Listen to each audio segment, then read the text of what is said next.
ห้องการเมืองกองบัญชาการปกสแขวงบ่อแก้วได้เปิดกองประชุมสรุปเวียกงานประจำปี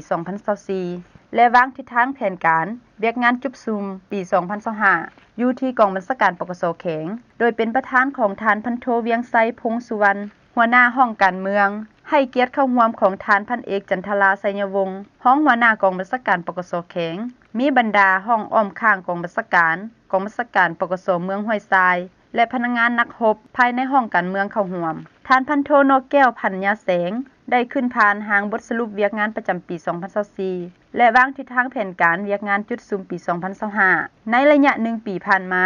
ห้องการเมืองสามารถจำกายเอกสารต่างๆได้ทั้งหมด 7,050 ครั้งรายงานสภาพประจำวัน308ครั้งรับแจ้งการ50ฉบับขึ้นแผนเบิกจ่ายเงินเดือนและงบประมาณอื่นๆ132ครั้งออกให้งานรวม19ครั้งสั่งรวมซื้อเสนอเลื่อนสั้นให้นายและพลตำรวจ8ครั้งมีผู้ได้รับการเลื่อนสั้นทั้งหมด250สหาย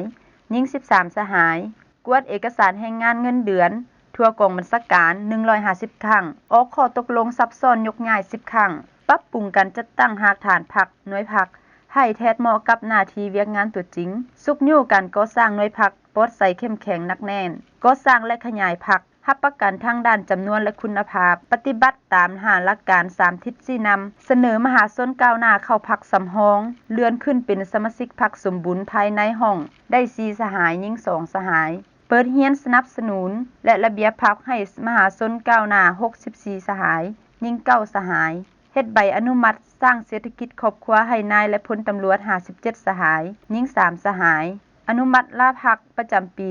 144สหายหญิง23สหายลาพักปินปัวยาวนาน7สหายเฮ็ดข้อตกลงให้พนักงานเข้าอุดหนุนบำนาญ15สหายออกบัตรประกันสุขภาพชั่วคราวให้ครอบครัวนายและพลตำรวจ71สหายรับแจกจ่ายหนังสือพิมพ์วารสารต่างๆ 2,536 ฉบับส่งข่าวให้โทรภาพปกส76ข่าวส่งข่าวให้วิทยุ86ข่าวส่งข่าวให้โทรภาพวิทยุแข็งบ่แก้ว76ข่าวรับข่าวจากบรรดาเมือง8ข่าวเก็บกำข่าวเขียนข่าวลงเพจข่าวปกสแข็งบ่แก้ว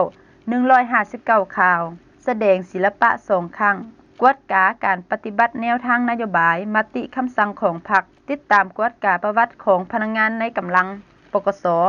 เพื่อต้านและสกัดกั้นต้านพยาธิอาญาสิทธิ์ต้านการส่อราดบังหลวงสวยใส่หน้าที่ตำแหน่งของพนักงานเพื่อหาผลประโยชน์ส่วนตัวอยู่ในทันแถวกำลังให้ลุดน้อยถอยลงเทื่อละก้าว